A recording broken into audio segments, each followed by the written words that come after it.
When you're purchasing a home, one of the things that you need to do in the process of purchasing a home is locking your interest rate. And in today's video, we're going to discuss everything around locking your rate. Everything from why you should lock your interest rate to when you should lock your interest rate, and lastly, how you should lock your interest rate. Now, for many of you who have purchased a home or gone through the process of refinancing, this process might seem relatively simple, but for those out there who are first-time home buyers or just getting into the home buying process, it's something that a lot of people don't truly understand, and I get a lot of questions on it. So I wanted to spend a little bit of time today and talk about it. My name is Jeb Smith. I'm a real estate broker here in Southern California.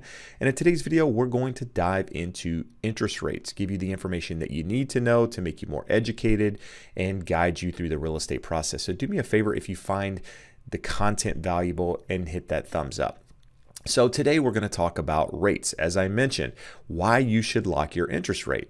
Most people don't understand when buying a home that, when you get quotes up front, that interest rate that you're quoted isn't locked in. It's merely a quote, and interest rates change daily, sometimes hourly. So the quote that you initially get when you're talking to your mortgage professional isn't locked in most cases, unless you're already in the home buying process and you've decided at that point that you're moving forward with that lender and they've told you that they're going to lock that rate.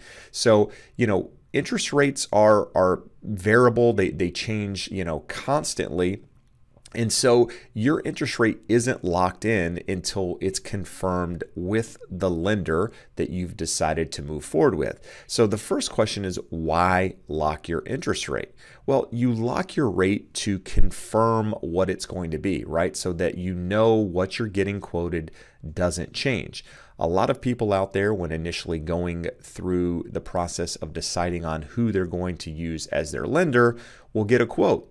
Right? So they go to lender A and they get a quote on, say, Monday, and they decide, well, you know what? I'm going to call lender B on Tuesday and get a quote from them, and lender C on Wednesday. Unfortunately, unless you're getting all of those quotes on the same day within a certain period of time, chances are those quotes are going to vary a little bit.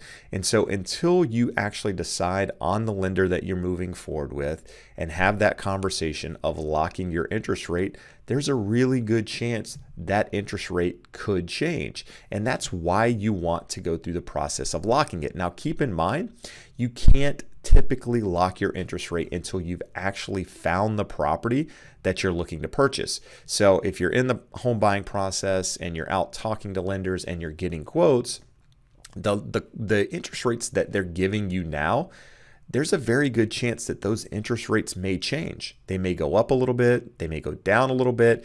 If you're getting a credit from your lender, the interest rate that you're quoting might end up being the same, but the credit that they're providing to you might change because, again, every single day that goes by, things happen, with regards to rates that impact them. And that impact causes them to fluctuate up and down. And until something is locked in, there's a really good chance that the interest rate that you're getting quoted could and most likely will change depending on how long it takes you to find a home.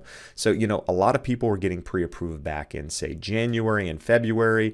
And because of how competitive the housing market has been, a lot of these people, it took a month and a half to actually go into escrow. Some people are still looking. And so the chances of you getting the exact same interest rate that you were quoted back in, say, January or February is very unlikely because of how things move, how quickly things move, how often things change. So the idea of locking in your rate is something that you want to do, to confirm your payment. Now, again, it's not something you can typically do until you actually go into escrow on a property. You confirm the property, you have a fully executed contract, at which point your lender would lock the loan. Now, why won't a lender lock a loan prior to you going into escrow on a property? Because, loans are typically done, locks are typically done anywhere from, say, 14, 15 days, 15-day locks, up to 30-day locks to 45 to 60, 90 days, 120 days in some cases. And so a lender doesn't know how long it's going to take you to find a property. And so by locking in an interest rate up front, and not knowing how long it's going to take you to find that property, they don't know if that rate lock is still going to be good once you go into escrow. And a lot of these mortgage professionals out there have relationships with banks and what have you, and when they lock in loans and they don't end up closing on those loans, the bank frowns upon that. Right? So when you're locking in loans, you want to confirm, the lender wants to confirm that you're actually moving forward and going to close on that property. Otherwise, it could affect them negatively. And so you might say, well, I'm going to find a property within 90 days, so why can't they do just a 90-day lock? Well, 90-day locks are typically more expensive. Typically, the longer you lock a loan, the more expensive it's going to be.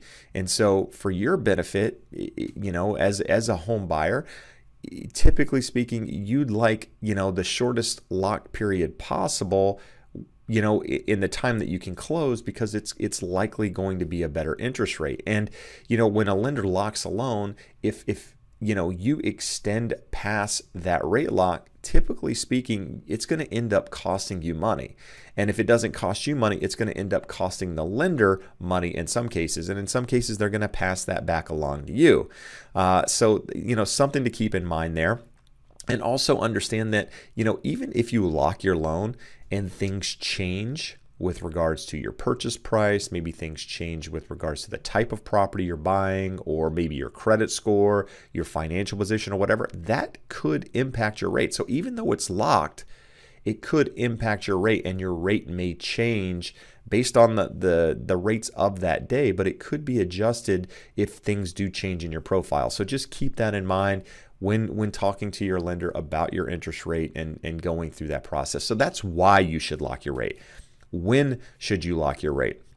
Once you've found the property that you're moving forward with, that's when you really want to start having conversations with your mortgage professional to talk about what rates are, where they see rates going. Now, keep in mind, no lender out there has a crystal ball and really, truly knows the direction of interest rates. Now, a lot of professionals out there, the experts, the people that have been in the business a long time, have a pretty good idea of where rates are going because they can read charts.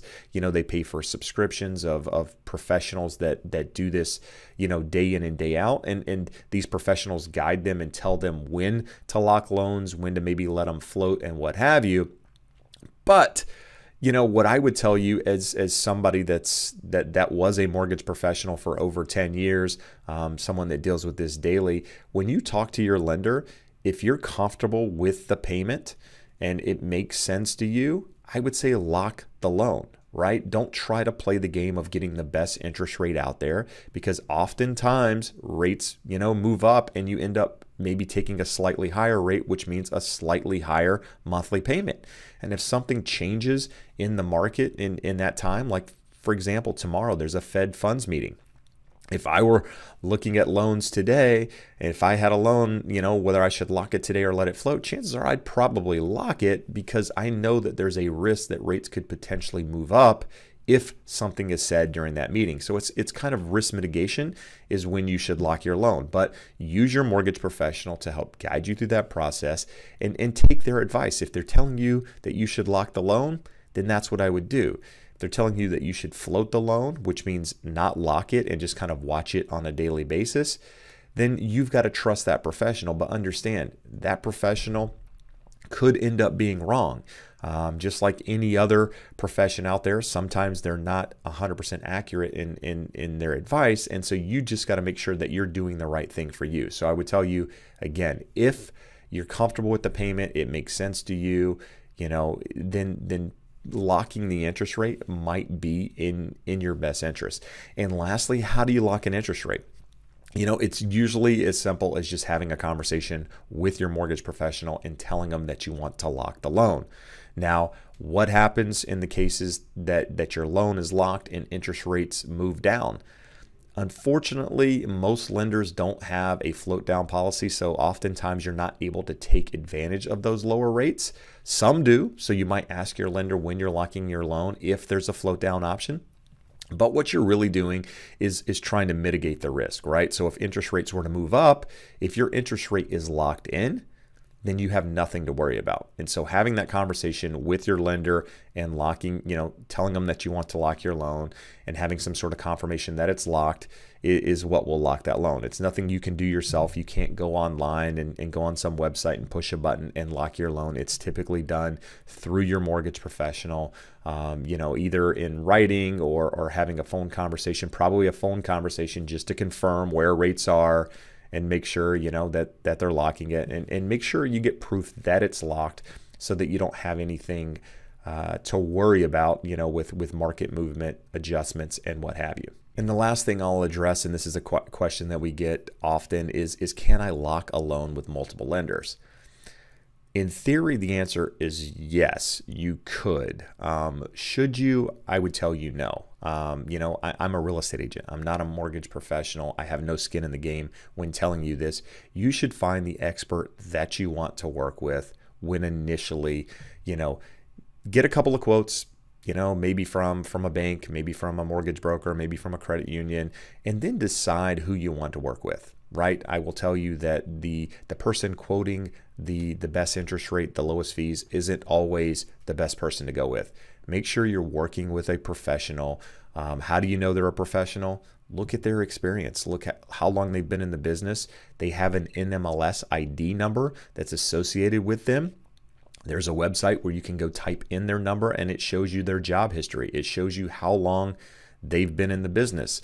Make sure you're working with somebody that's done this. My advice would be probably not to use call centers. In some cases, call centers are okay because if you have a perfect vanilla loan, that can't be screwed up, then great. But the majority of loans out there, require some sort of expertise, some hand-holding, some guiding through the process. And if you're purchasing a home, it's more important than ever to have a professional on your side because you have certain timelines you have to meet, certain deadlines you have to meet, and you want to make sure that you meet them. Otherwise, you could be, kicked out of contract. You could be given notice to perform, and that could end up hurting you and actually costing you money in the end. So make sure you're working with a professional.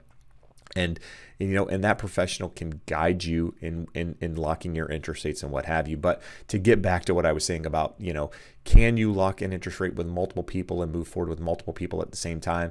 In theory, yes, but there's going to be a point in there where you're going to have to order appraisals. It's going to cost you money. So at that point, you're going to have to decide one way or the other. So I would recommend, deciding prior to, getting into the process of who you're going to go with.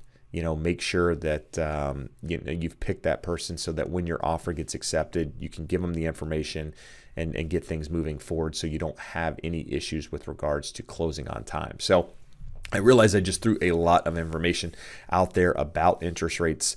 If you have questions, something I missed in the video, something I didn't touch on that you want covered, do me a favor, comment below. If there's something else you want me to talk about with regards to the mortgage process or what have you, you can leave that there as well. But for now, I appreciate you taking the time to watch. I appreciate the support and hope to see you again soon. Have a great day. Bye-bye.